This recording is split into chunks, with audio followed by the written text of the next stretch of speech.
चला तर बघा आज मी कुठे आहे. मी आहे मॉल मध्ये.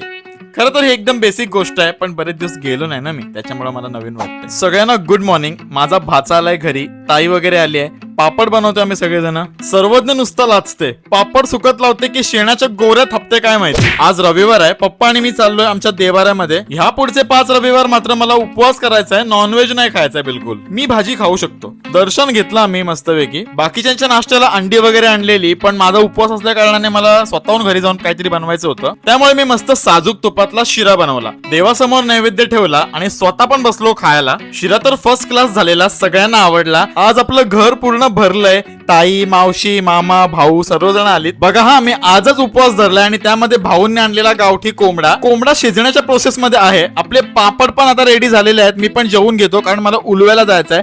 सो मावशीने तिच्या झाडावरचा आंबा आणलाय आणि खूप गोड लागत होता, एकदम भारी. चुकून उलवे निघून गेलो तोंडातून. ऍक्च्युली मला सीवूडला जायचंय, तर त्याआधी मी कपडे इस्त्री करायला घेऊन गेलो, पण इस्त्रीवाला बहुतेक झोपलेला. मग दाढी ट्रिम करून मी आलो घरी. भर उन्हामध्ये मी रेडी होऊन निघालो मॉलला जायला. आणि कालपर्यंत तुम्हाला लेक्चर देत होतो की बाहेर निघू नका गरमीमध्ये, पण आय हॅड टू गो. मला एक छोटीशी वस्तू द्यायची होती त्याला, आणि बऱ्याच दिवसानंतर मी मॉलमध्ये गेलोय. म्हणजे इकडे कामाला होतो उलव्याला, तेव्हा येणं जाणं व्हायचं माझं. 1.5 तास वाट बघितल्याच्या नंतर हा माणूस आला. मग आम्ही थोडंसं खाल्लं आणि निघालो मी घरी यायला. येताना मी जुईकडे आलेलो. ह्यांना तर बाबा कॅमेराची एकदम मोठी अलर्जी दोघींना पण. सध्या छासला आपण थोडंसं बाजूला ठेवलंय आणि मॅन्डेटरी बनवलंय उसाच्या रसाला. सो सकाळ दुपार संध्याकाळ रात्र माझं हे उसाचा रस पिणं चालूच असतं. मी पिरवाडला आलो, खूप जास्त तहान लागते. लगेच पाण्याची बाटली पण घेतली मी. वैष्णवी, सर्वेश आणि मी, आम्ही 3 जण आज पिरवाड बीचला भेटलेलो आहे. तर असा काहीसा होता आजचा दिवस. भेटूया पुढच्या ब्लॉग मध्ये.